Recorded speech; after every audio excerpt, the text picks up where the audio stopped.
आज हम बात करेंगे अपने रीट के प्रीवियस शीट पेपर के बारे में। पेडागोजी में हमारा फर्स्ट क्वेश्चन है कि विकास का कौन सा आयाम नॉम चॉम्स्की के सिद्धांतों से प्रभावित हुआ है।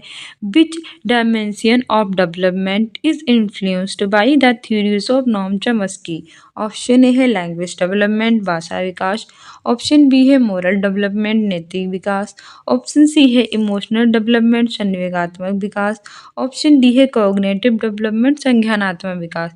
आप लोग कहते हैं कि मैम हमें टाइम दिया कीजिए क्वेश्चन का आंसर लगाने के लिए, तो हम आपको 5 सेकेंड का टाइम देते हैं। जल्दी बताइए कौन सा आपका आंसर सही है। आपका टाइम स्टार्ट होता है अब। आई होप आपने लगा दिया होगा।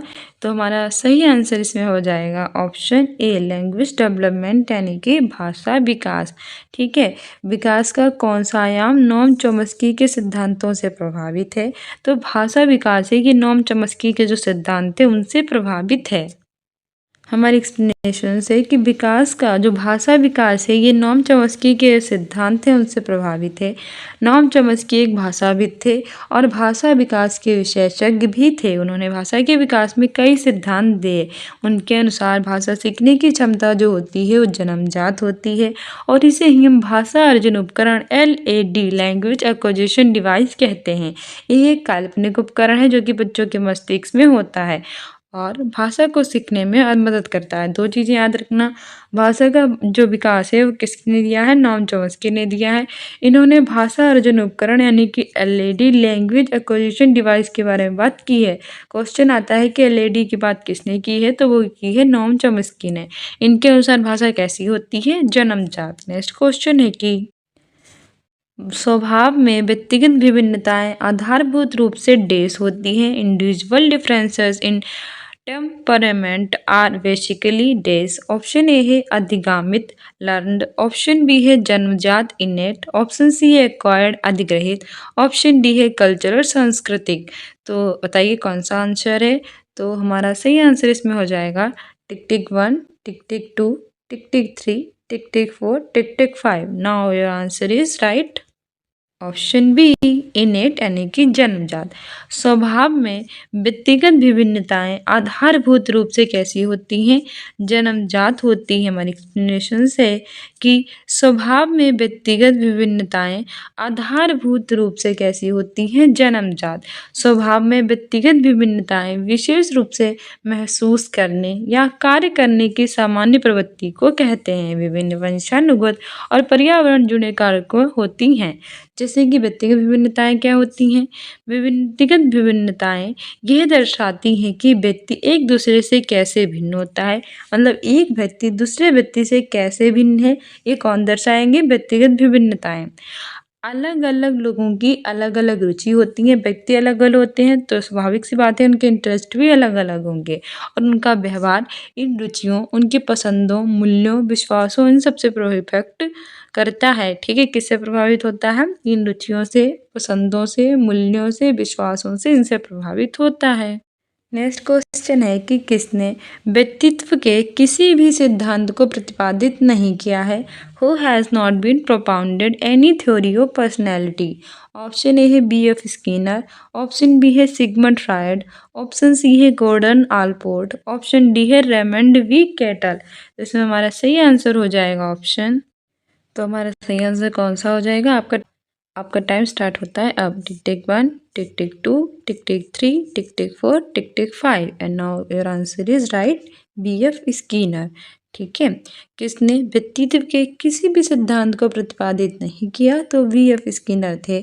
इन्होंने व्यक्तित्व का कोई भी सिद्धांत प्रतिपादित नहीं किया था। सिगमंड फ्रायड ने भी किया था, गॉर्डन आलपोर्ट ने भी किया था, रेमंड वी कैटल ने भी किया था। हमारे एक्सप्लेनेशन से कि BF स्किनर ने व्यक्तित्व के किसी भी सिद्धांत को प्रतिपादित नहीं किया है। इन्होंने क्रिया प्रसूत अनुबंधन को अधिगम की प्रक्रिया के रूप में परिभाषित किया। इन्होंने किसको किया था, क्रिया प्रसूत अनुबंधन। ऑपरेटिव कंडीशनिंग पर उनके प्रयोग ने उन्हें दुनिया भर में प्रसिद्धि दिलाई थी और स्किनर के अनुसार व्यवहार दो प्रकार के होते थे। एक था प्रतिवादी व्यवहार, दूसरा था क्रियात्मक व्यवहार। हमें कौन सी बातें याद रखनी है कि वी.एफ. स्किनर ने व्यक्तित्व का कोई सिद्धांत नहीं दिया, उन्होंने क्रिया प्रसूत का सिद्धांत किया था। ऑपरेटिव कंडीशनिंग था, उन्होंने दो प्रकार के व्यवहार बताए थे, प्रतिवादी और क्रियात्मक। नेक्स्ट है कि हेनरी ए मूरे तथा क्रिस्टियाना डी मॉर्गन द्वारा कौन सा परीक्षण निर्मित किया गया? Which test was created by Henry A Murray and Christiana D Morgan? Option A है वाक्य पूर्ति परीक्षण, sentence completion test. Option B है 16 व्यक्तित्व आयाम, 16 पर्सनैलिटी फैक्टर्स। ऑप्शन सी है कथानक संप्रेषण परीक्षण, थेमेटिक अप्रिसिएशन टेस्ट। और ऑप्शन डी है चित्रकुंठा परीक्षण, पिक्चर फ्रस्ट्रेशन टेस्ट। तो हमारा सही आंसर हो जाएगा option tick tick 1, tick tick 2, tick tick 3, tick tick 4, tick tick 5। सही आंसर हमारा है ऑप्शन सी। ठीक है, कथानक संप्रेषण परीक्षण, थीमेटिक अप्रिसिएशन टेस्ट, TAT। तो TAT मतलब थीमेटिक अप्रिसिएशन टेस्ट, कथानक संप्रेषण परीक्षण किसने किया था? Henry A Murray, Christiana D Morgan के द्वारा। ठीक है, हमारे एक्सप्लेनेशंस भी है कि हेनरी ए मूरे और क्रिस्टियाना डी मॉर्गन ने कथानक प्रत्याक्षण परीक्षण विकसित किया था। ये होता क्या है? ये एक प्रक्षेपी तकनीक होती है जिसका उपयोग किसी व्यक्ति के अचेतन स्वयं की जांच करने के लिए हम करते हैं। ये कथानक संप्रेषण परीक्षण किसी भी व्यक्ति के वास्तविक व्यक्तित्व में भावनात्मक नियंत्रण की उनकी क्षमता और रोजमर्रा सामने आने वाले पहलुओं के प्रति उनका दृष्टिकोण, धन, शक्ति, लिंग भूमिकाएं, नस्ली और जो धार्मिक दृष्टिकोण, अंतरंगता आदि है उसको क्या करता है? उजागर करता है। नेक्स्ट हमारा है कि एक बालक की वृद्धि के कौन सा कारक संबंधित नहीं है? Which factor is not related to growth of a child? Option A है न्यूट्रिशन पोषण, ऑप्शन बी है हेल्थ स्वास्थ्य, ऑप्शन सी है स्लीप निद्रा, ऑप्शन डी है डोमिसाइल अधिवास। तो बताइए इसमें से कौन सा बालक की वृद्धि से संबंधित नहीं है? बहुत इजी है, हमें बस ध्यान रखना है कि बालक की वृद्धि से कौन सा जो कारक है वो नहीं संबंधित है, नहीं। तो हमारा सही आंसर है, पहले हम आपको थोड़ा टाइम देंगे जैसे आप मांगते हैं। तो टिक tick 1, tick tick 2, tick tick 3, जल्दी से जल्दी बताइए कमेंट बॉक्स में। टिक टिक 4, टिक टिक 5। सही आंसर हो जाएगा ऑप्शन डी डोमिसाइल अधिवास। अगर जिसने भी डी नहीं लगाया है तो जल्दी से अपने एक थप्पड़ मारिए, ठीक है, क्योंकि आपने गलत किया है इतना इजी आंसर। और जिसने अच्छे से बताया है कि ऑप्शन डी ही सही था वो अपने आप को शाबाशी दीजिए। क्योंकि एक बालक की जो वृद्धि होती है उससे कौन सा कारक नहीं संबंधित है? तो अधिवास संबंधित नहीं है, क्योंकि जो बालक की वृद्धि होती है वो पोषण से भी होती है, पोषण से प्रभावित होती है। अगर उसे अच्छे से पोषण ना मिले तो वो कुपोषण का शिकार हो जाता है और उसकी वृद्धि सही से नहीं हो पाती। निद्रा भी प्रभावित होती है, अगर एक व्यक्ति एक छोटा सा बच्चा अच्छे से सो नहीं पाएगा तो वो अपनी पढ़ाई पर कैसे ध्यान देगा? तो वो भी प्रभावित होती है, उसकी वृद्धि भी बिल्कुल प्रभावित होती ही है। सेकेंड, हेल्थ भी उसकी बहुत ज़्यादा प्रभावित होती है। लेकिन अधिवास इससे बालक की वृद्धि सम्मिलित नहीं होती है, ठीक है। ऑप्शन डी हमारा सही है। हमारे एक्सप्लेनेशंस भी है कि एक बालक की वृद्धि संबंधित कारकों में अधिवास से संबंधित नहीं है, क्योंकि अधिवास व्यक्ति का क्या होता है? निवास स्थान, मतलब व्यक्ति जहाँ निवास करता है वो होता है उसका अधिवास। ये राज्य, क्षेत्र, गांव और निवास के विशेष स्थान को करता है संदर्भित। ये बच्चों के विकास को इफेक्ट नहीं करता। वृद्धि क्या होती है?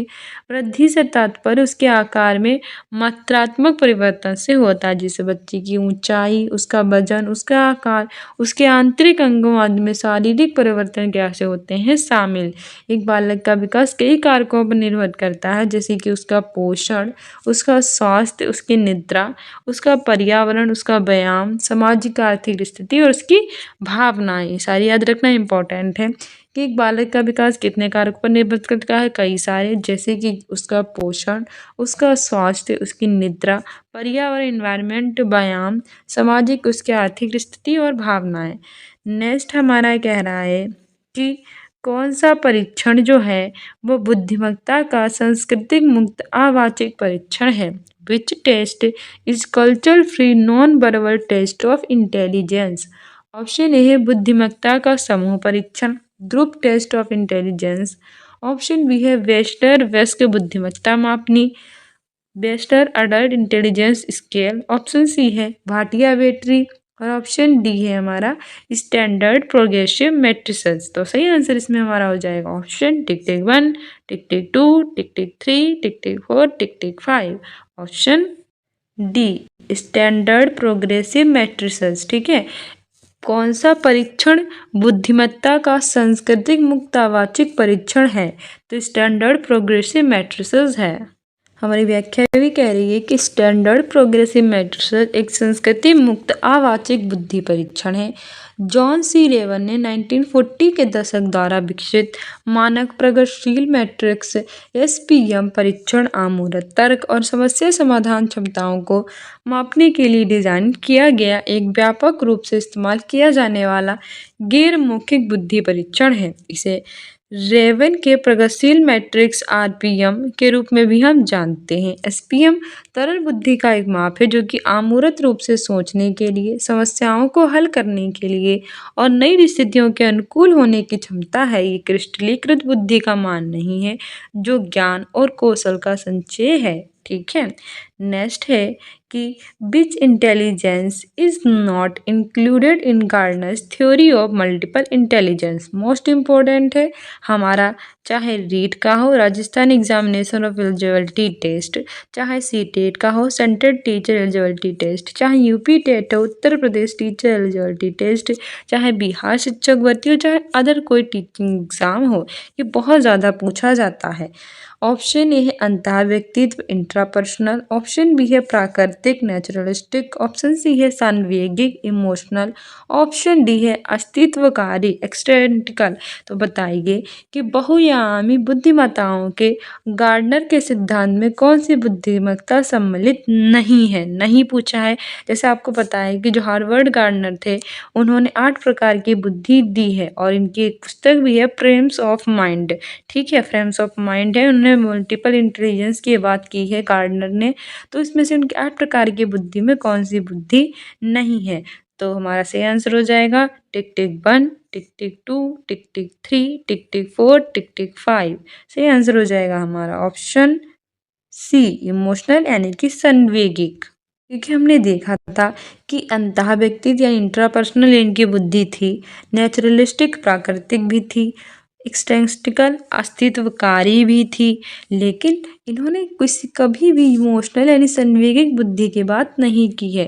और हमसे पूछा भी यही था कि कौन सी नहीं है, तो ऑप्शन सी बिल्कुल सही हो जाएगा। हमारी एक्सप्लेनेशन भी कह रही है, देखो ये बहुत इंपॉर्टेंट है, चाहे आप इसका स्क्रीनशॉट ले लीजिए और इसका मैं डालती भी रहूँगी इस तरह के शॉर्ट्स, तो वो भी देखा कीजिए। हमारी व्याख्या कह रही है कि हार्वर्ड गार्डनर के बहुबुद्धि के सिद्धांत का प्रस्ताव है कि लोग उस संपूर्ण बुद्धि के साथ पैदा नहीं होते हैं जो उनके पास कभी भी होगी। इसमें 8 प्रकार की बुद्धि शामिल है, जैसे कि भाषाई बुद्धि होती है, तार्किक गणितीय बुद्धि होती है, संगीतिक बुद्धि होती है, शारीरिक गतिक बुद्धि होती है, अंतः व्यक्तित्व बुद्धि होती है, अंतः व्यक्तित्व बुद्धि होती है, स्थानिक बुद्धि होती है और प्राकृतिक बुद्धि होती है। अतः हार्वर्ड गार्डनर के द्वारा प्रस्तावित 8 प्रकार की बुद्धि में संवेगिक बुद्धि शामिल नहीं है। तो कौन कौन सी है, बस इतना याद रखो। भाषा की है, हमारे पास जो भाषा यानी लैंग्वेज वाली बुद्धि होगी वो होगी हमारे पास भाषा की बुद्धि है। तर्क करने की हमारे पास है, मैथमेटिक्स में तर्क कर सकते हैं वो बुद्धि है। संगीत की बुद्धि होती है म्यूजिकल वाली, शरीर वाली बुद्धि होती है। ठीक है, अंतः व्यक्तित्व भी होती है और अंतरा व्यक्तित्व भी होती है, स्थानिक भी होती है और प्राकृतिक भी होती है। ठीक है, 8 प्रकार की हमारे पास बुद्धि होती है। नेक्स्ट है कि creativity is associated with which kind of thinking, यानी कि रचनात्मकता चिंतन के कौन से प्रकार से संबंधित है?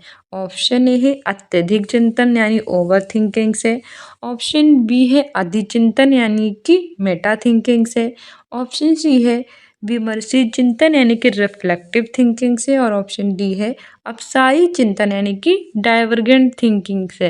तो बताइए सही आंसर हो जाएगा tick tick 1, tick tick 2, tick tick 3, tick tick 4, tick tick 5।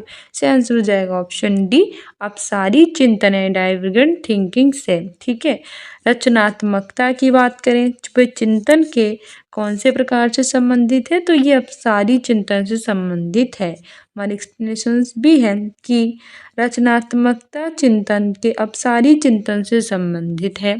रचनात्मकता व्यक्ति की वह योग्यता है जिसके द्वारा वे उन वस्तुओं या फिर विचारों का उत्पादन करता है जो अनिवार्य रूप से नए होते हैं, जिन्हें वे व्यक्ति पहले से ना जानता हो। चिंतन तभी प्रभावी होता है जब विषय के बारे में पूरी तरह से ज्ञान होता है।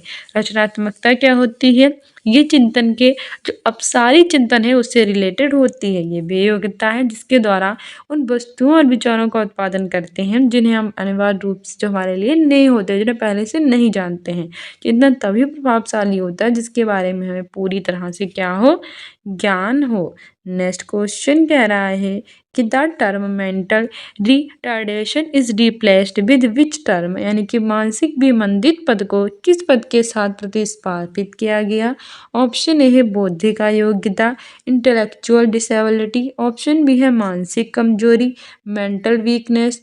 ऑप्शन सी है बौद्धिक पिछड़ापन, इंटेलेक्चुअल बैकवर्डनेस। और ऑप्शन डी है बौद्धिक प्रतिकूलता, इंटेलेक्चुअल डिसएडवांटेज। तो बताइए इसमें से मानसिक विमंदित पद को किस पद के साथ हमने प्रतिस्थापित किया है।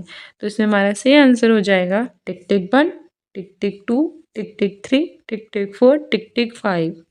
ऑप्शन ए बौद्धिक अयोग्यता। ठीक है, इंटेलेक्चुअल डिसएबिलिटी जो मानसिक विमंदित पद होता है जिसे हम मेंटल रिटार्डेशन कहते हैं, उसको हमने बौद्धिक अयोग्यता के साथ क्या किया है, प्रतिस्थापित किया है। एक्सप्लेनेशन भी है कि मानसिक विमंदित पद को बौद्धिक अयोग्यता पद के साथ प्रतिस्थापित किया गया। मानसिक विमंदित बाल्यावस्था में शुरू होने वाली कार्यप्रणाली की स्थिति होती है जो कि बौद्धिक और अनुकूली कौशल में सीमाओं की क्या होती है, विशेषता। इस अयोग्यता से ग्रस्त व्यक्ति होता है वो बहुत धीरे धीरे सीखता है। जो भी इस व्यक्ति को होता है वो व्यक्ति कैसे सीखेगा, बहुत धीरे धीरे। अन्य क्षेत्र जैसे कि ध्यान, अल्पकालिक स्मृति, योजना और भाषा में भी कठिनाई को प्रदर्शित करता है। मानसिक विमंदित शब्द को अक्टूबर 2010 में रोजा के नियम द्वारा बौद्धिक अक्षमता, बौद्धिक अयोग्यता शब्द से प्रतिस्थापित किया गया था। नेक्स्ट है which of the following is not true for the theoretical concepts of personality, यानी कि व्यक्तित्व की सैद्धांतिक अवधारणा के लिए कौन सा सत्य नहीं है। याद रखना क्या पूछा है, व्यक्तित्व की सैद्धांतिक अवधारणा के लिए और कौन सा नहीं है। ऑप्शन ए है स्टेबल यानी कि स्थिर, ऑप्शन बी है नॉर्मल सामान्य, ऑप्शन सी है एंड्यूरिंग स्थायी, ऑप्शन डी है यूनिक अनूठा। तो बताइए कि व्यक्तित्व की सैद्धांतिक अवधारणा के लिए कौन सा नहीं है। गलत पूछा है हमसे। टिक tick 1, tick tick 2, tick tick 3, tick tick 4, tick tick 5। से आंसर हो जाएगा ऑप्शन बी नॉर्मल यानी कि सामान्य। हमारे एक्सप्लेनेशंस भी है कि व्यक्तित्व की सैद्धांतिक अवधारणा के लिए सामान्य सत्य नहीं है। व्यक्तित्व की सैद्धांतिक विशेषताएं स्थिर, स्थायी और अनूठी होती हैं। व्यक्तित्व क्या है, व्यक्ति के भीतर उन मनोभौतिक प्रणालियों का गतिशील संगठन है जो उसके पर्यावरण के लिए उसके अद्वितीय समायोजन को क्या करता है, निर्धारित करता है। नेक्स्ट है कि learning disabilities related to regarding is termed as, यानी पढ़ने से संबंधित जो अधिगम अक्षमता होती है उसको हम डेस कहा जाता है। ऑप्शन ए है डिसकैलकुलिया, ऑप्शन बी है डिसलेक्सिया, ऑप्शन सी है डिस्ग्राफिया, ऑप्शन डी है डिस्थामिया। मोस्ट इंपॉर्टेंट है और अब तो बहुत ज़्यादा इजी भी हो गया क्योंकि बहुत बार बता चुके हैं। डिसकैलकुलिया जो होती है वो कैसे होती है, मैथमेटिक्स से संबंधित। डिस्ग्राफिया जो होती है, ग्राफ मतलब आपको पता ही होगा, मैंने आपको बताया था, ग्राफ मतलब लिखना वगैरह कुछ होता है उससे होती है। डिस्थामिया भी आपकी उसी से होती है। तो सही आंसर कौन सा हो जाएगा, बहुत ही फेमस एग्जाम्पल भी कई बार हम आपको दे चुके हैं। टिक tick 1, tick tick 2, tick tick 3, tick tick 4, tick tick 5। सही आंसर हो जाएगा ऑप्शन बी डिसलेक्सिया। ठीक है। इसने हमसे पूछा है कि पढ़ने से संबंधित जो अधिगम है वो डिसलेक्सिया में होता है, जैसे कि वही तारे जमीन पर मूरी जो ईशानावस्थी था उसे डिसलेक्सिया था। ठीक है, पढ़ने से संबंधित होती है। वही डिस्टिकल हुआ मैथमेटिक्स से संबंधित होती है, मतलब उस व्यक्ति को अच्छे से क्या नहीं दिखाई देता, जो होता है वो मैथमेटिक्स अच्छे से नहीं कर पाता, जैसे डिसकैलकुलिया होता है। लेकिन हमसे पूछा था पढ़ने से, तो डिसलेक्सिया सही है। डिसलेक्सिया सामान्य अधिगम अक्षमता जो पढ़ने में समस्याओं से संबंधित है, क्योंकि यह शिक्षार्थियों को अक्षर और जो शब्द होते हैं उनको पढ़ने में, उनकी व्याख्या करने में और समझने में कैसे बनाता है असमर्थ। साथ ही वर्णमाला के समान आकार और ध्वनियों के साथ भी ये क्या करता है, भ्रमित करती है। साथ ही भाषण ध्वनियों को अक्षरों और शब्दों के साथ पहचानने और संबंधित करने में भी भ्रम को पैदा करती है। इसलिए हम कह सकते हैं कि जो डिसलेक्सिया है ये पढ़ने से संबंधित अधिगम अक्षमता से हमारा रिलेटेड है। नेक्स्ट है कि children who are deprived of minimum basic facilities are classified as न्यूनतम आधारभूत सुविधाओं से वंचित बालकों को निम्न रूप में वर्गीकृत करते हैं। यानी कि वे बालक जिनके पास न्यूनतम आधारभूत सुविधाएं भी नहीं है, उनसे भी वो वंचित है, उन्हें हम किस में रखेंगे? ऑप्शन ए अपराधी बालक कहेंगे, दूसरा है विशिष्ट बालक कहेंगे स्पेशल चिल्ड्रन, थर्ड है कि प्रतिकूल परिस्थितिग्रस्त बालक कहेंगे डिसएडवांटेज्ड चिल्ड्रन, और चौथा कहेंगे बैकवर्ड चिल्ड्रन पिछड़े बालक। तो इसमें हमारा सही आंसर हो जाएगा option tick tick 1, tick tick 2, tick tick 3, tick tick 4, tick tick 5। Option C प्रतिकूल परिस्थितिग्रस्त बालक यानी डिसएडवांटेज चिल्ड्रन। न्यूनतम आधारभूत सुविधाएं भी जिन बेचारे बच्चों को नहीं मिली, उनसे भी वे बालक वंचित हैं, तो उन्हें हम प्रतिकूल परिस्थितिग्रस्त बालक ही कहेंगे। हमारे एक्सप्लेनेशंस भी है कि वंचित या प्रतिकूल परिस्थितिग्रस्त यानी वंचित शब्द का प्रयोग आर्थिक, सामाजिक या भौगोलिक रूप से जो पिछड़े लोग होते हैं, वंचित वर्ग को संदर्भित करने के लिए करते हैं। प्रतिकूल परिस्थितिग्रस्त बालक पृष्ठभूमि, प्रतिकूल परिस्थितिग्रस्त पृष्ठभूमि न केवल कम आय को संदर्भित करती है, बल्कि निम्न शैक्षिक उपलब्धि, गरीबी, खराब उनके स्वास्थ्य और वित्तीय अनिश्चितता को भी क्या करती है, शामिल करती है। ठीक है, इसमें क्या आता है हमारा, इसमें प्रतिकूल परिस्थिति में इसमें शैक्षिक उपलब्धि, गरीबी, खराब स्वास्थ्य और वित्तीय असुरक्षा वगैरह आती है। नेक्स्ट है कि निम्नलिखित में से कौन सा कुसमायोजन का एक व्यवहारिक लक्षण है? Which of the following is a behavioural symptom of maladjustment? Option A है आक्रामकता एग्रेशन, ऑप्शन बी है एनेक्सिटी चिंता, ऑप्शन सी है इनसिक्योरिटी असुरक्षा, ऑप्शन डी है उदासीनता एम्फैटी। तो बताइए कि कुसमायोजन का एक व्यवहारिक लक्षण क्या है? टिक tick 1, tick tick 2, tick tick 3, tick tick 4, tick tick 5। से आंसर हो जाएगा ऑप्शन ए अग्रेशन आक्रामकता। ठीक है, कुसमायोजन का एक व्यवहारिक लक्षण है। हमारे एक्सप्लेनेशन भी है कि आक्रामकता कुसमायोजन का एक व्यवहारात्मक लक्षण है। शोध किया है तो उससे मालूम चला है कि बचपन और किशोर अवस्था में आक्रामकता से युवा अवस्था में असंतुलन का क्या बना रहता है, खतरा।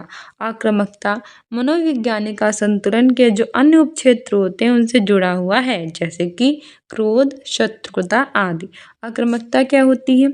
आक्रामकता एक ऐसा व्यवहार है जिसका उद्देश्य किसी अन्य व्यक्ति या फिर लोगों को नुकसान पहुंचाना होता है। इसे कार्यों, कठोर शब्दों, आलोचना या शत्रुतापूर्ण भावनाओं के माध्यम से प्रदर्शित करते हैं। इसे हम कैसे प्रदर्शित करते हैं? कार्यों, कठोर शब्दों, आलोचना या शत्रुतापूर्ण भावनाओं के माध्यम से। नेक्स्ट है हमारा कि which method is not directly related to children with special needs, यानी कि विशेष आवश्यकताओं वाले बालकों के साथ कौन सी विधि प्रत्यक्ष रूप से संबंधित नहीं है?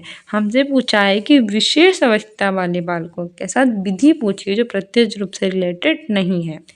ऑप्शन ए है कि पाठ्यक्रम का विभिन्नीकरण, diversity of curriculum, option B है खेलकूद व अतिरिक्त पाठ्यक्रम गतिविधियों का विकास, development of sports and extra curriculum activities, option C है भिन्न शिक्षण विधियां, डिफरेंट टीचिंग मेथड्स, और ऑप्शन डी है विशेष गतिविधियों के लिए प्रशिक्षण, यानी कि ट्रेनिंग फॉर स्पेशल एक्टिविटीज। तो बताइए कौन सी विधि प्रत्यक्ष रूप से संबंधित नहीं है विशेष आवश्यकता वाले बालकों के लिए। तो विशेष गतिविधियों के लिए प्रशिक्षण, भिन्न शिक्षण विधियां, खेलकूद व अतिरिक्त पाठ्यक्रम गतिविधियों का विकास और पाठ्यक्रम का विभिन्नीकरण। तो सही आंसर हो जाएगा option tick tick 1, tick tick 2, tick tick 3, tick tick 4, tick tick 5। Option B खेलकूद व अतिरिक्त पाठ्यक्रम गतिविधियों का विकास। ठीक है, हमारे एक्सप्लेनेशन भी है कि विशेष आवश्यकता वाले बालकों के साथ खेलकूद व अतिरिक्त पाठ्यक्रम गतिविधियों का विकास संबंधित नहीं है, क्योंकि ये विधि विशेष आवश्यकता वाले बालकों से प्रत्यक्ष नहीं बल्कि अप्रत्यक्ष रूप से संबंधित होती है। होती क्या है, वे बच्चे जिन्हें सामान्य बच्चों की तुलना में ज़्यादा देखभाल की, ध्यान की और सुविधा की ज़रूरत होती है, उन्हें हम कहते हैं विशेष आवश्यकता वाले बालक। नेक्स्ट है कि इवान पावलोव द्वारा प्रतिपादित शास्त्रीय अनुबंधन सिद्धांत अधिगम को निम्न के द्वारा समझाता है। Classical conditioning theory propounded bye Ivan Pavlov explains learning by. Option A है रेनफोर्समेंट पुनर्वलन, ऑप्शन बी है एसोसिएशन साहचर्य, ऑप्शन सी है इमिटेशन अनुकरण, और ऑप्शन डी है इंसाइट।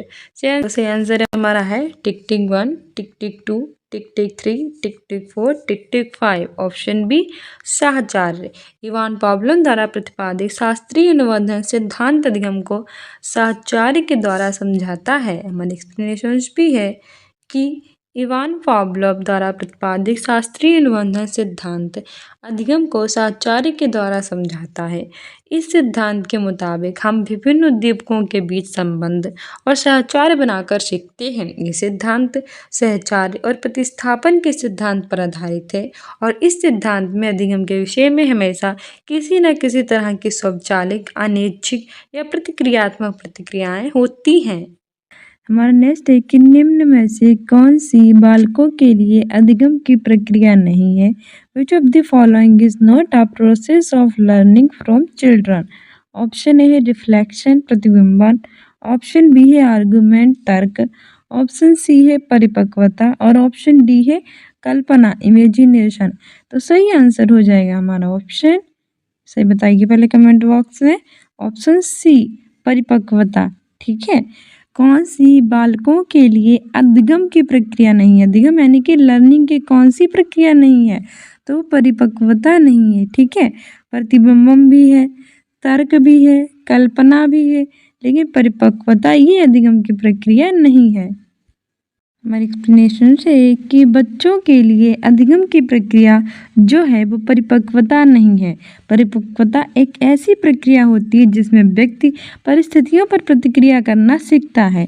मतलब अब आपसे पूछेगा कि परिपक्वता आखिरकार होती क्या है, तो आप कहेंगे कि जिसमें व्यक्ति जो अपनी परिस्थितियाँ होती है उस पर जैसी क्या प्रतिक्रिया देना है वो देना सीख जाता है। तो उसे सीखने की प्रक्रिया में तर्क, प्रतिबिंब, कल्पना जैसी प्रक्रियाओं को बढ़ावा देना चाहिए। तो उसे हम क्या कहते हैं, क्या कहते हैं बताइए, परिपक्वता कहते हैं।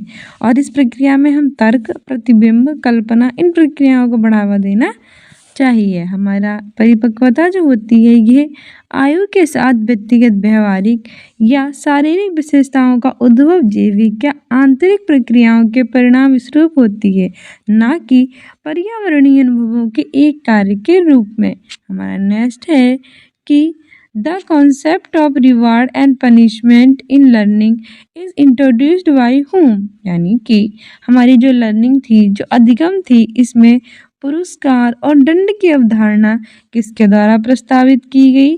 ऑप्शन ए है E.L. थॉर्नडाइक, ऑप्शन बी है कोहलर और काफ्का, ऑप्शन सी है B.F. स्किनर, और ऑप्शन डी है अल्बर्ट बंडूरा। तो बताइए पुरस्कार यानी कि रिवॉर्ड देना और दंड यानी कि पनिशमेंट देना, ये अवधारणा हमारे अधिगम यानी कि लर्निंग में किसने प्रस्तावित की थी। तो बताइए कमेंट बॉक्स में जल्दी से। तो सही आंसर हो जाएगा हमारा ऑप्शन सी B.F. स्किनर। ठीक है, अधिगम में पुरस्कार और दंड की अवधारणा B.F. स्किनर ने प्रस्तावित की थी। हमारी एक्सप्लेनेशन से अधिगम में पुरस्कार और दंड की अवधारणा जो थी वो B.F. स्किनर ने दी थी। B.F. स्किनर के अधिगम सिद्धांत के मुताबिक पुरस्कार और दंड किसी व्यक्ति के विकास को दिशा देते हैं और ये सीखने के लिए जरूरी होते हैं। यानी कि जो B.F. स्किनर थे उन्होंने ये कहा था कि किसी व्यक्ति को अच्छे से सीखना है, अगर उसके विकास को दिशा देनी है तो पुरस्कार और दंड तो देना पड़ेगा। ये होता है क्या है कि जब कोई व्यक्ति अच्छा करता है तो उससे पुरस्कार मिलता है और जब कोई इसके विपरीत बुरा करता है तो उसे दंड मिलता है। पुरस्कार और दंड बाहरी प्रेरणा के रूप में कार्य करते हैं। पुरस्कार और दंड हमें बाहर से मिलते हैं, मतलब पुरस्कार मिलेगा, टॉफी या कुछ भी दी जाएगी छोटे बच्चों को, वो पुरस्कार के रूप में बाहर से दी जाएगी। वैसे ही दंड मिलेगा, मतलब थप्पड़ मारा जाएगा या फिर कुछ और दंड मिलेगा कि तुम्हें आज चॉकलेट नहीं देंगे, तुम्हें आज हम ये नहीं करने देंगे, वो नहीं करने देंगे, तो वो बाहरी रूप से ही मिलता है, ना कि आंतरिक रूप से। पुरस्कार सकारात्मक चीजें देता है जबकि दंड नकारात्मक चीजें देता है, ये भी याद रखना। नेक्स्ट है हमारा क्वेश्चन कि which statement is not true for the concept of learning, यानी कि अधिगम की अवधारणा के लिए कौन सा कथन सत्य नहीं है। ऑप्शन ए है कि अधिगम व्यवहार में परिवर्तन है, learning is the change in behaviour. दूसरा है कि अपेक्षाकृत रूप से स्थायी अंतर परिलक्षित होता है, there is a relatively permanent difference. Option C है अधिगम अभ्यास के द्वारा प्रभावित होता है, learning is influenced by practice. और ऑप्शन डी है अधिगम एक जन्मजात प्रक्रिया है, learning is a innate mechanism. तो हमारा सही आंसर कौन सा हो जाएगा, हमसे पूछा था नहीं, कौन सा नहीं है, तो बताइए कमेंट बॉक्स में जल्दी से। आंसर हो जाएगा ऑप्शन डी, अधिगम एक जन्मजात प्रक्रिया है। ये हमारा सही नहीं है, गलत है। जबकि हमारे अधिगम है वो हमारे व्यवहार में परिवर्तन है, अपेक्षाकृत रूप से स्थायी अंतर को परिलक्षित करता है और अभ्यास के द्वारा ये क्या होता है, प्रभावित होता है। ये सभी सही है। हमारी व्याख्या भी है कि अधिगम की अवधारणा के लिए असत्य कथन है कि अधिगम कैसी है, एक जन्मजात प्रक्रिया। अधिगम एक ऐसी प्रक्रिया होती है, ना कि उत्पाद है। अधिगम एक मौलिक और जीवन में चलने वाली प्रक्रिया, यानी कभी रुकती नहीं है। मनोवृत्ति, व्यवहार, हाव भाव, गत्यात्मक कौशल, भाषा कौशल आदि। अधिगम हमारे अभ्यास जो होता है प्रैक्टिस, इससे इफेक्ट होता है और अभ्यास शिक्षार्थी के अधिगम का अधिक प्रभावी बना सकता है। ठीक है, ये भी याद रखना कि अधिगम कैसी प्रक्रिया होती है, जीवन भर चलने वाली होती है। ठीक है, और ये अभ्यास से प्रभावित होती है और अधिगम को अधिक प्रभावी बना सकती है। नेक्स्ट क्वेश्चन है कि concept mapping in education was introduced by whom। शिक्षा में जो अवधारणा मानचित्रण है ये किसके द्वारा सुझावित किया गया। ऑप्शन ए है कार्ल जुंग, ऑप्शन बी है मार्टिन ई सेलिगमैन, ऑप्शन सी है नॉम चॉम्स्की और ऑप्शन डी है जोसेफ डी नोवाक। सही आंसर हो जाएगा option D, Joseph D Novak. हमारी शिक्षा में जो अवधारणा मानचित्रण है ये सुझाव जोसेफ डी नोवाक ने किया था। ठीक है, याद रखना। मेरी व्याख्या है कि अवधारणा मानचित्रण जोसेफ डी नोवाक के द्वारा सुझावित है। अवधारणा मानचित्रण का निर्माण कैसे होता है, यद्यपि कोई विशिष्ट चरण नहीं है, फिर भी जो अवधारणा मानचित्रों पर अपने लेखन में जो जे.डी. नोवाक है उनके द्वारा सुझाए गए चरणों का एक अवधारणा मानचित्र बनाने के लिए अनुसरण किया जा सकता है। नेक्स्ट है कि which type of teaching is not based upon objectives of teaching, यानी कि शिक्षण का कौन सा प्रकार शिक्षण के जो उद्देश्य होते हैं उन पर आधारित नहीं है। ऑप्शन ए है संज्ञानात्मक शिक्षण, कॉग्निटिव टीचिंग, ऑप्शन बी है वर्णनात्मक शिक्षण, डेस्क्रिप्टिव टीचिंग, ऑप्शन सी है भावात्मक शिक्षण, अफेक्टिव टीचिंग, ऑप्शन डी है मनोगत्यात्मक शिक्षण, साइकोमोटर टीचिंग। को बताइए कि टीचिंग का कौन सा प्रकार शिक्षण के जो उद्देश्य होते हैं उस पर आधारित नहीं है। नहीं पूछा था शिक्षण के उद्देश्यों पर, तो सही आंसर हमारा हो जाएगा ऑप्शन बी, वर्णनात्मक शिक्षण। ठीक है, शिक्षण का कौन सा प्रकार शिक्षण के उद्देश्यों पर आधारित नहीं है, तो जो वर्णनात्मक शिक्षण है ये इस पर आधारित नहीं है, जबकि संज्ञानात्मक, कॉग्निटिव, भावात्मक, अफेक्टिव, मनोगत्यात्मक, साइकोमोटर ये तीनों है, लेकिन वर्णनात्मक नहीं है। हमारी व्याख्या भी है कि वर्णनात्मक शिक्षण शिक्षण के उद्देश्यों पर आधारित नहीं है।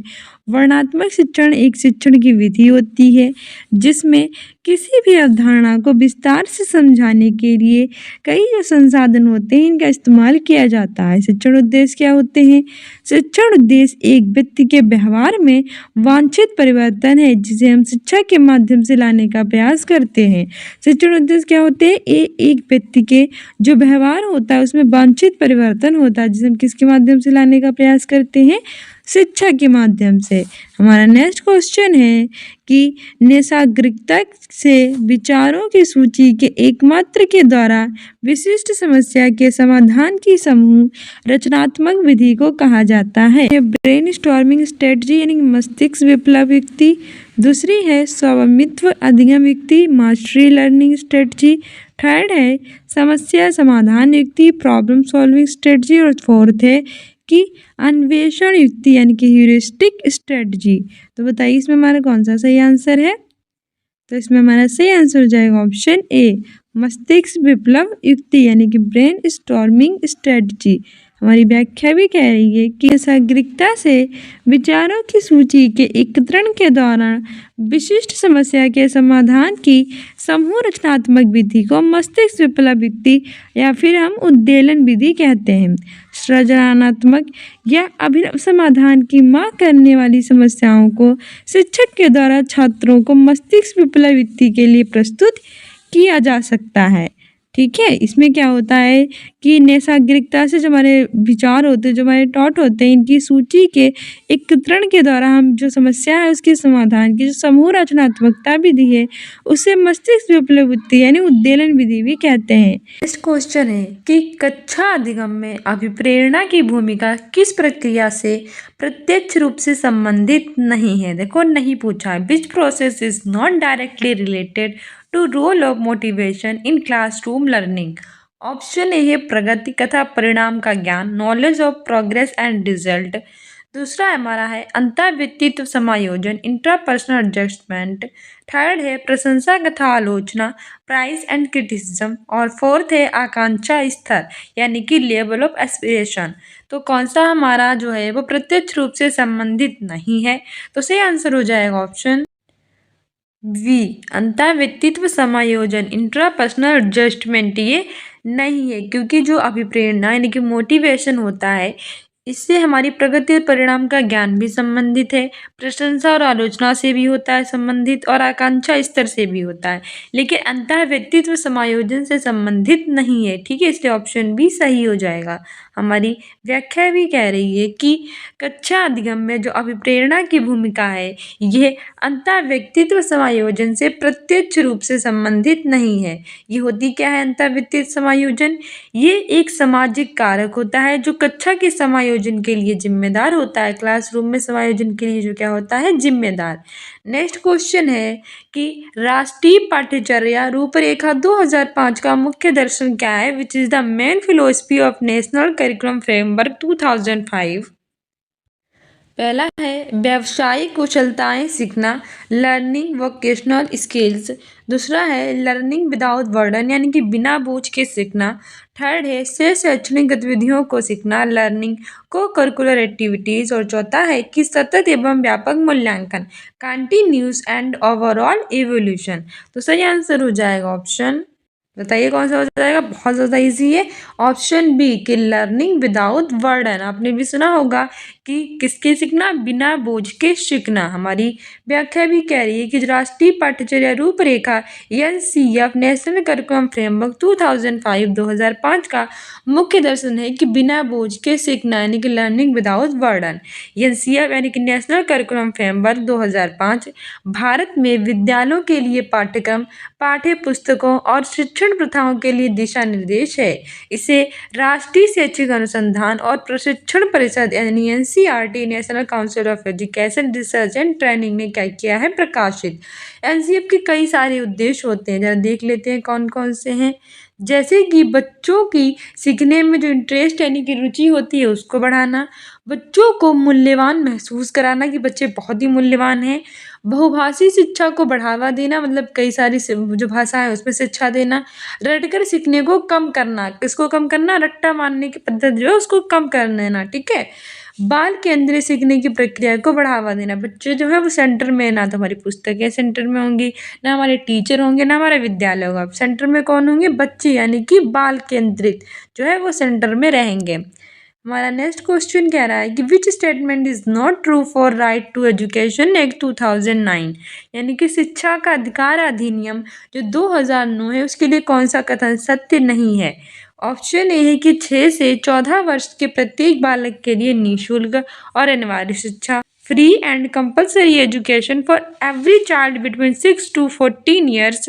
सेकेंड कह रहा है कि विद्यालय प्रबंध समिति का प्रावधान, provision of school management committee. Third कह रहा है प्राथमिक शिक्षा के लिए राष्ट्रीय आयोग का गठन, constitution of national commission for elementary education.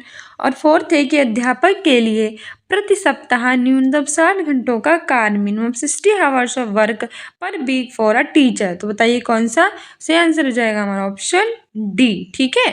हमारी व्याख्या भी कह रही है कि शिक्षा का अधिकार अधिनियम 2009 के लिए अध्यापक के लिए प्रति सप्ताह न्यूनतम 60 घंटों का कार्य, ये कथन बिल्कुल गलत है, बल्कि हमारा शिक्षा का अधिकार अधिनियम 2009 क्या कहता है कि भारत की संसद का RTE राइट टू एजुकेशन अधिनियम 4 अगस्त 2009 को अधिनियमित किया गया और इसे 1 अप्रैल 2010 को लागू किया गया। इसके प्रावधान प्राथमिक विद्यालयों में न्यूनतम यानी कम से कम मानदंडों को निर्दिष्ट करने वाले 6 से 14 वर्ष के बीच के प्रत्येक बालकों को मौलिक अधिकार के कारण इस अधिनियम को बच्चों के निःशुल्क और अनिवार्य शिक्षा के अधिकार के रूप में भी क्या किया जाता है, जाना जाता है। नेक्स्ट है कि who has not contributed to the development of action research in education, यानी कि शिक्षा में क्रियात्मक अनुसंधान के विकास में किसने योगदान नहीं दिया। ऑप्शन ए है कर्ट लेविन, ऑप्शन बी है BR वकिंगम, ऑप्शन सी है स्टेफन एम कोवे और ऑप्शन डी है स्टेफन एम कोरे। तो बताइए इसमें से कौन थे जिन्होंने क्रियात्मक अनुसंधान के विकास में योगदान नहीं दिया था। सही आंसर इसमें हमारा हो जाएगा ऑप्शन सी, स्टेफन यम कोवे। इन्होंने क्रियात्मक अनुसंधान के विकास में योगदान नहीं दिया। कर्ट लेविन ने भी दिया था, VR वकिंगम ने भी दिया था और स्टेफन एम कोरे ने भी दिया था, ठीक है। हमारी व्याख्या भी कह रही है कि शिक्षा में क्रियात्मक अनुसंधान के विकास में स्टेफन एम कोवे ने योगदान नहीं दिया। स्टेफन एम कोवे जो थे वो एक अमेरिकी लेखक थे। क्रियात्मक अनुसंधान को एक शैक्षिक नवाचार मानते हैं। क्रियात्मक अनुसंधान को क्या माना जाता है, शैक्षिक नवाचार, ठीक है। इसका इस्तेमाल किसी समस्या का तुरंत समाधान निकालने के लिए करते हैं। जब हमारे साथ कोई प्रॉब्लम आ जाती है तो उस प्रॉब्लम से निपटने के लिए हम तुरंत इसका जो है वो समाधान का रूप में प्रयोग करते हैं। क्रियात्मक अनुसंधान में समस्या की पहचान करना, प्रासंगिक साहित्य की समीक्षा करना, डेटा को इकट्ठा करना और उसका विश्लेषण करना जैसे चरण शामिल होते हैं। कौन से चरण होते हैं, जो समस्या जो प्रॉब्लम होती है उसकी पहचान करो कि आखिरकार प्रॉब्लम है क्या, फिर प्रासंगिक साहित्य की समीक्षा करें, डेटा को एकत्र करें और फिर उसका विश्लेषण करें। ऐसे कई सारे चरण होते हैं शामिल। नेक्स्ट है कि शिक्षा मनोविज्ञान में किस स्तर के मापन का न्यूनतम प्रयोग किया जाता है। Which level of measurement is least used in educational psychology. Option A है क्रम सूचक मापनी, ऑर्डिनल स्केल, ऑप्शन बी है नामिक मापनी, नॉमिनल स्केल, ऑप्शन सी है आनुपातिक मापनी, रेशियो स्केल और ऑप्शन डी है समान अंतराल मापनी, इक्वल इंटरवल स्केल। तो सही आंसर हो जाएगा इसमें हमारा ऑप्शन सी, अनुपातिक मापनी। शिक्षा मनोविज्ञान में अनुपातिक मापनी मापन का न्यूनतम प्रयोग किया जाता है। हमारी व्याख्या भी कह रही है कि यह मापन सर्वाधिक वैज्ञानिक तथा विश्वसनीय होता है।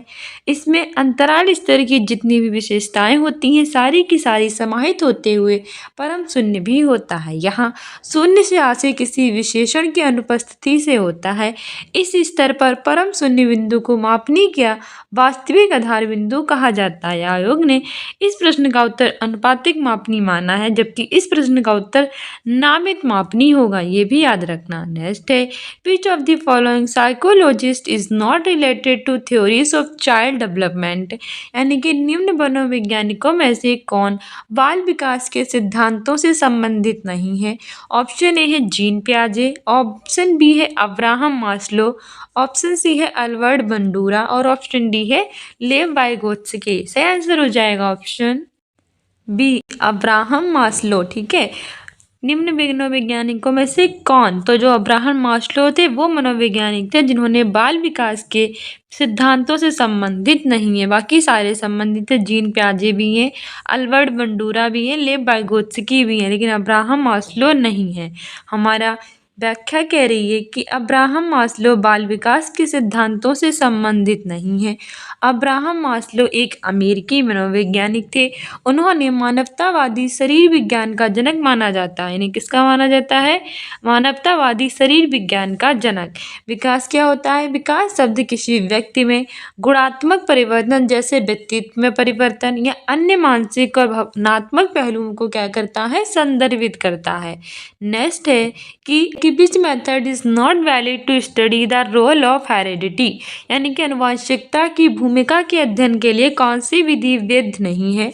ऑप्शन ए है जुड़वा बच्चों का अध्ययन, ट्विन स्टडी, ऑप्शन बी है अभिभावक बालक विश्लेषण, parents child analysis, option C है दत्तक ग्रहण अध्यापन अध्ययन और ऑप्शन डी है समवयस्क समूह अध्ययन। ऑप्शन डी समवयस्क समूह अध्ययन ये वैध नहीं है, बाकी सारी की सारी वैध है। जुड़वा बच्चों का अध्ययन भी, अभिभावक बालक विश्लेषण भी और दत्तक ग्रहण अध्ययन भी। हमारी व्याख्या भी कह रही है कि अनुवांशिकता की भूमिका का अध्ययन करने के लिए समवयस्क समूह अध्ययन वैध नहीं है। ऐसा इसलिए है क्योंकि समवयस्क समूह के लोगों का संबंध अलग अलग परिवारों से होता है और समवयस्क समूह के गठन में जो अनुवांशिकता होती है उसका कोई योगदान नहीं होता। अनुवांशिकता होती क्या है?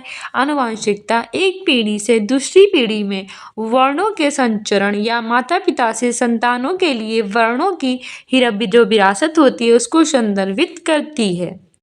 नेक्स्ट है कि एक व्यक्ति की दिखाई देने वाली दैहिक तथा मनोवैज्ञानिक विशेषताओं को डैश के रूप में परिभाषित किया जाता है। The observable physical and psychological characteristics of an individual is termed as dash। Option A है प्रोटोटाइप, ऑप्शन बी है कार्योटाइप, ऑप्शन सी है फिनोटाइप, ऑप्शन डी है जीनोटाइप। सही आंसर हो जाएगा ऑप्शन सी फिनोटाइप। ठीक है, एक व्यक्ति की दिखाई देने वाली दैहिक तथा मनोवैज्ञानिक विशेषताओं को फिनोटाइप के रूप में परिभाषित किया जाता है। हमारी व्याख्या भी है कि किसी व्यक्ति की दिखाई देने वाली दैहिक और मनोवैज्ञानिक विशेषताओं को फिनोटाइप के कहते हैं। ये किसी व्यक्ति को वंशानुगत रूप से मिले जीन के व्यक्ति है। किसी व्यक्ति की विरासत में मिली विशेषताओं के कारण जो फिनोटाइप है उस व्यक्ति के स्वरूप को किसी भी वातावरण में क्या कर सकता है? निर्दिष्ट करता है। नेक्स्ट है कि according to which perspective child development reflects a specific and pre arranged scheme within the body, यानी कि किसी परिप्रेक्ष्य के अनुसार बाल विकास शरीर के अंदर एक विशिष्ट तथा पूर्व व्यवस्थित प्रणाली को दर्शाता है। ऑप्शन ए है वातावरणीय इन्वायरमेंटल, ऑप्शन बी है सामाजिक सोशल, ऑप्शन सी है जैविक बायोलॉजिकल, ऑप्शन डी है मनोवैज्ञानिक साइकोलॉजिकल। तो उसमें हमारा सही आंसर हो जाएगा ऑप्शन सी जैविक, यानी कि बायोलॉजिकल। ठीक है, बायोलॉजिकल परिप्रेक्ष्य के अनुसार बाल विकास शरीर के अंदर एक विशिष्ट और जो पूर्व व्यवस्थित प्रणाली है उसको दर्शाता है। हमारी व्याख्या भी कह रही है कि जैविक परिप्रेक्ष्य के अनुसार बाल विकास शरीर के अंदर एक विशिष्ट तथा पूर्व व्यवस्थित प्रणाली को दर्शाता है। जैविक परिप्रेक्ष्य मानव विकास में आनुवंशिक विरासत और जैविक कारकों की भूमिका पर जोर देता है। बाल विकास समय के साथ बच्चों के व्यवहार में होने वाले जो परिवर्तन है इनसे संबंधित है और यह बताता है कि यह क्यों और कैसे होता है। यह आनुवंशिकता और पर्यावरण के बीच कैसी क्रिया है, पारस्परिक क्रिया है। सो स्टूडेंट्स ये था हमारा रीड का CDP का प्रीवियस ईयर का paper child development and pedagogy का। इससे टोटल 30 क्वेश्चंस पूछता है। आई होप आपको पसंद आए होंगे और समझ में आए होंगे कैसे क्वेश्चन पूछे जा रहे हैं। आज हमने नेक्स्ट वीडियो में don't forget to subscribe our channel. Thank you.